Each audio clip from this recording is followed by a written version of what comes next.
Thank you for joining us for this episode of CNTV. I'm Brad Clonch along with Quin Tran. We begin with a Chickasaw elder's story of inspiration. Mrs. Gaile Loving survived COVID-19. The Chickasaw elder says she's now on a mission that's taking her to all 50 states. I think you can set your retirement up to do whatever you want it to be. Gaile Loving believes in pacing her day. The retired science teacher and school administrator enjoys volunteer work, walks with her husband, and these events that get her up and moving. In 2000, I was in a very high-stress job. I was an assistant principal at a school, and I noticed that I was getting all kinds of different types of aches and pains in my body, and I'd really gained a lot of weight. And I said, okay, this has to change.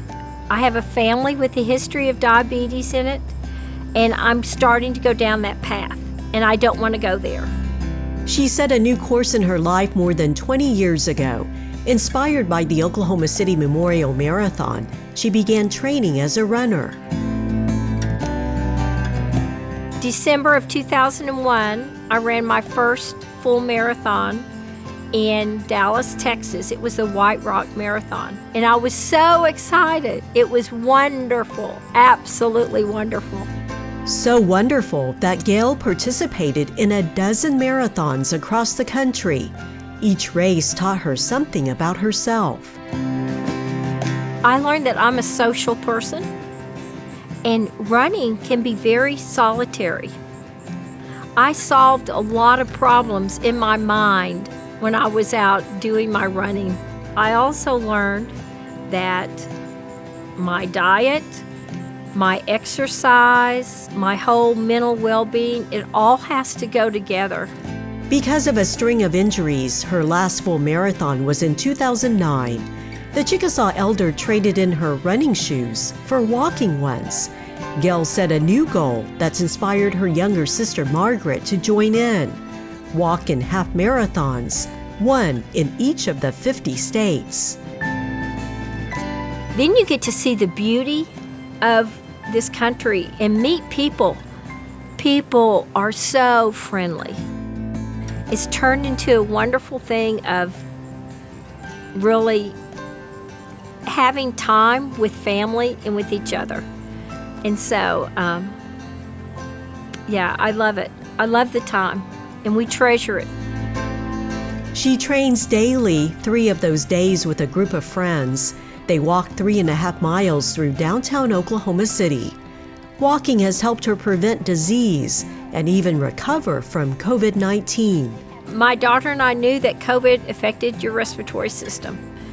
And we said, the way for us to beat this is to make sure our respiratory system stays strong during this time. And so we would go out about 3 times a day, and we would just walk the block, and then we'd come back in. I always feel good afterwards. I think it's, they talk about endorphins, and you do something good, and wow, the endorphins are really flowing this morning from that nice walk. The Chickasaw elder is on track to reach her goal. 39 states are done, just a few in the Northeast left to go. I know, but before I turn 70, I will have it done.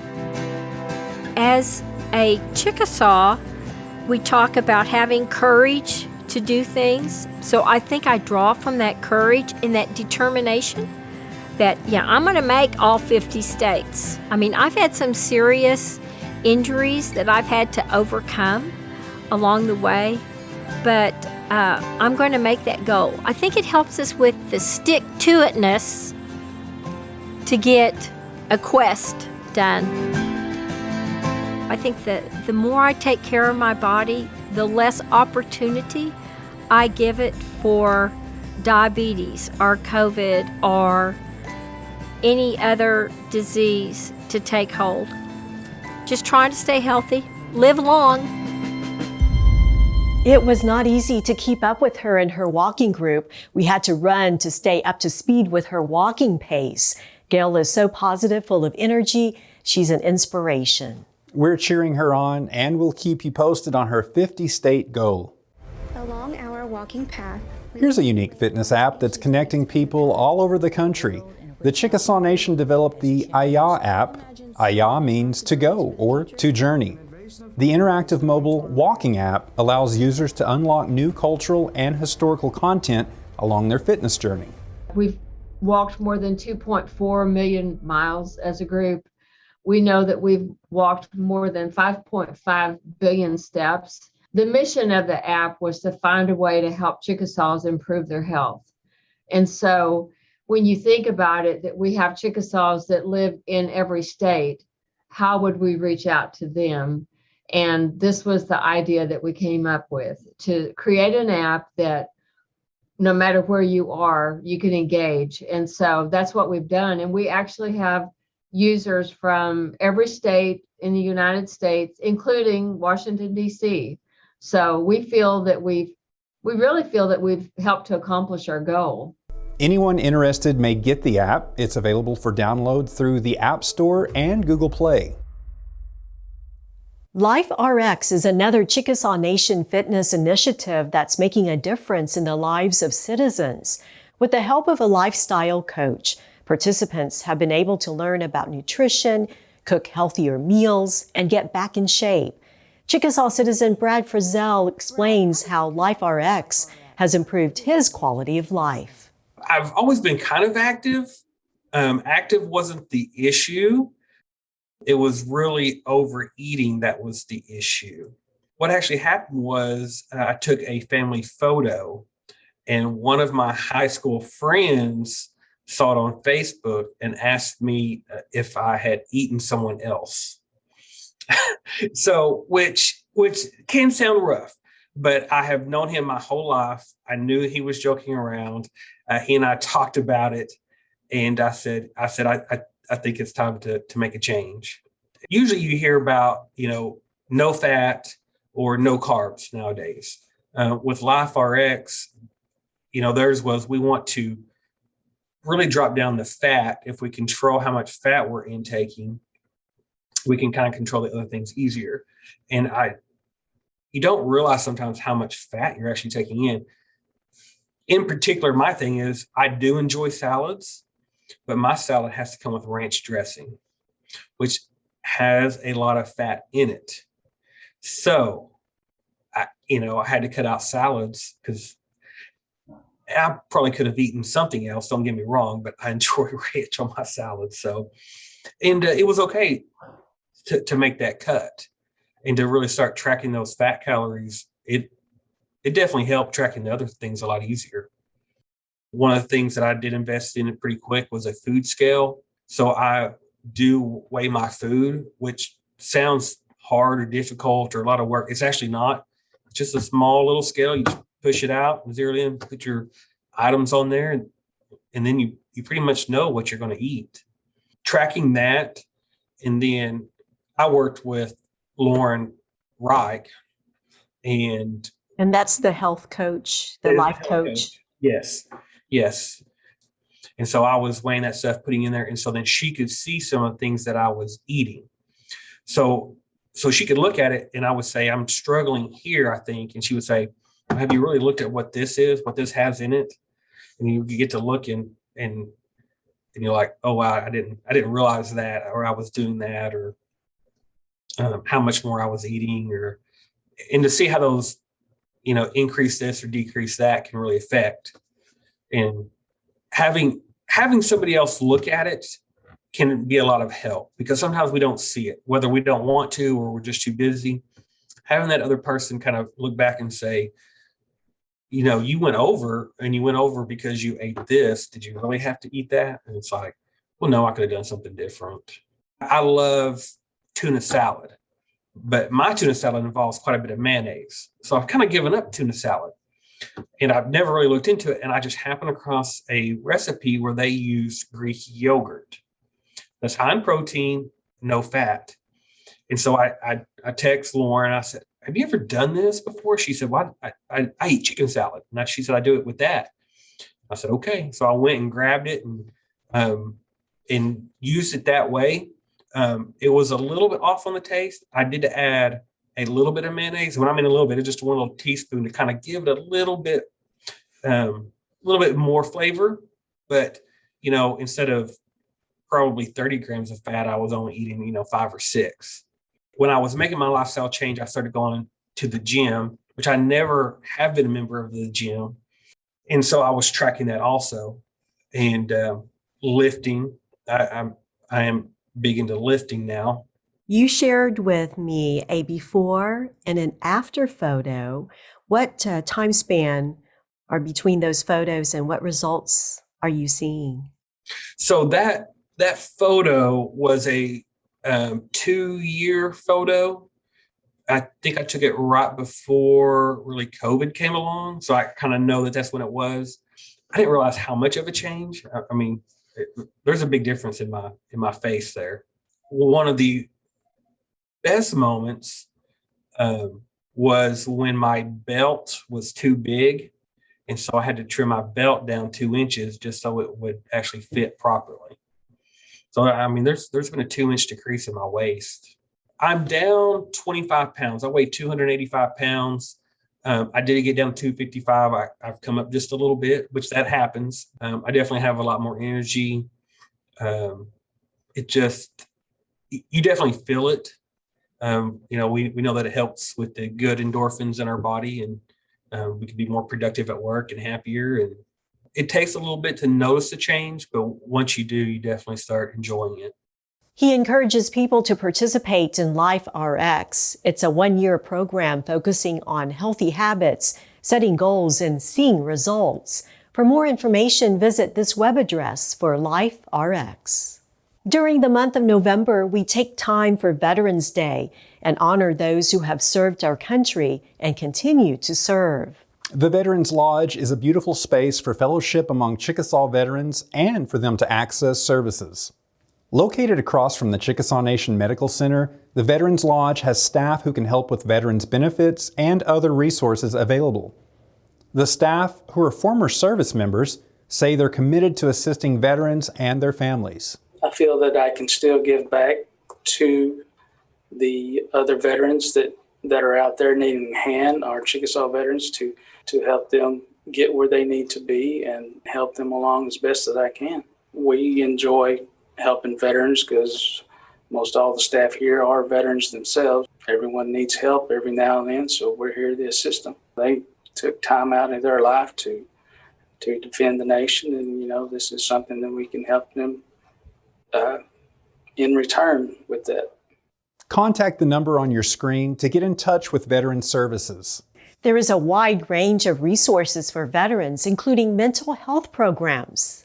We connected with Chickasaw citizen Amber Hoover, a veteran of both the Army and Air National Guards. She's a licensed therapist now with the Chickasaw Nation.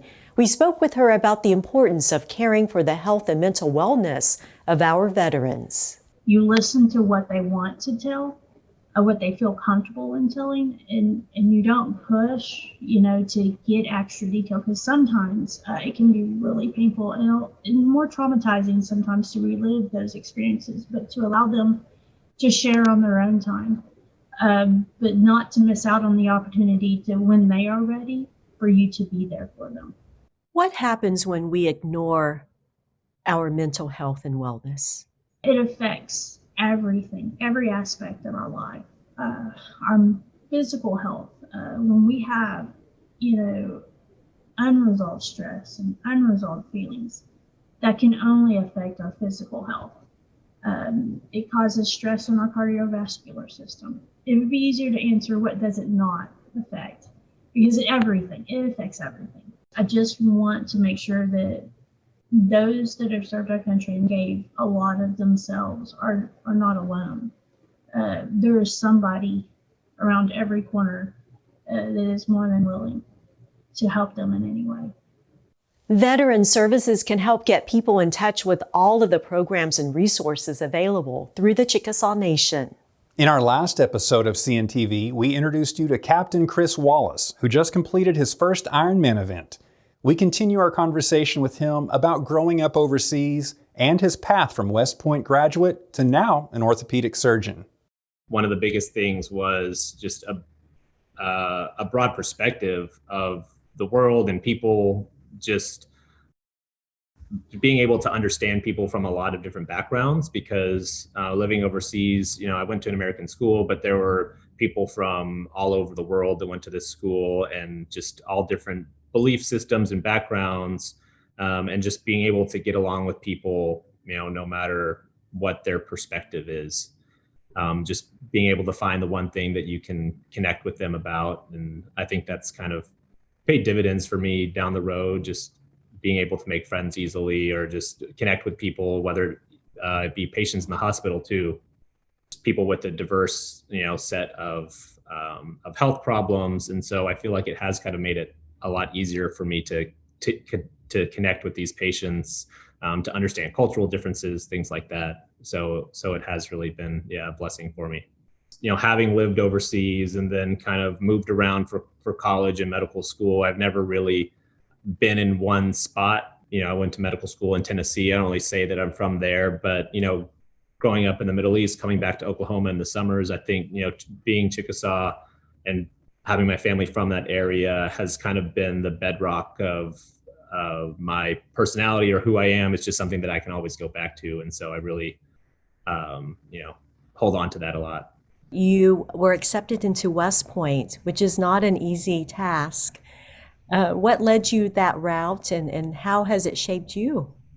I think that was one of the things, being overseas, I wasn't really tied to, any school. My dad went to Oklahoma, and, a lot of my family had gone to OU. And so, that was kind of what I was thinking about for a long time. But I had a teacher whose husband went to West Point, and she kind of got it in my head at an early age. And it just stuck with me, and I went for it. I wasn't entirely sure what I was getting myself into, to be honest, but, all in all, I'm glad I did. A lot of people come to West Point, you get to meet a lot of amazing people, but also just because it is kind of a tough environment to be in, you make really, really good friends. And I think that was kind of the biggest thing that I took away from it, is the connections that you make of the people that you go to school with. When I signed up to go to West Point, the world was in kind of a pretty chaotic place with our wars in Iraq and Afghanistan, and kind of knowing that would be a thing that I was signing up for.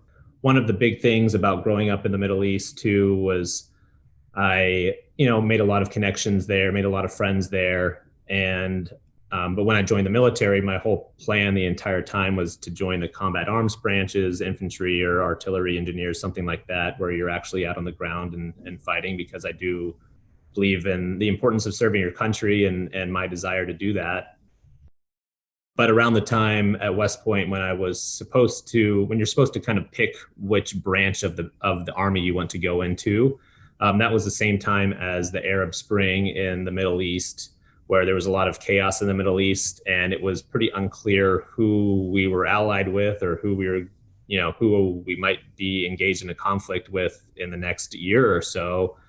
And I by no means am a conscientious objector, but I did have kind of a moral crisis where I said, do I really want to potentially be in a situation where I'm fighting some of the people that I grew up with? And so that was actually the thing that pushed me into the medical field, to go into medical school straight after graduating from West Point, because in military medicine, you take care of your soldiers first and foremost, but you also take care of everybody on the battlefield, and you kind of live by that physician's oath of do no harm, and take care of everybody that you can. And I've kind of tied together my whole desire to both serve my country, but also to serve my fellow man, the person next to me, in any way I can. Just happy to serve and happy to be a part of it, and happy to help out the soldiers out there who are, the real guys who are putting their lives on the line and out there in the front of the fight. So we thank Dr. Wallace and all of the men and women who serve the military. During the week of Veterans Day, a virtual Chickasaw Veterans Wall launched. The Chickasaw Nation dedicated the webpage to honor all Chickasaws who served in the various branches of the armed services. Family and friends submitted names, photos, and information of their veterans. The tribute is displayed on the virtual Veterans Wall. This is the first year for the virtual Chickasaw Veterans Wall. We have a lot to be thankful for this season. We hope you enjoyed the Thanksgiving holiday. We'll see you back here soon.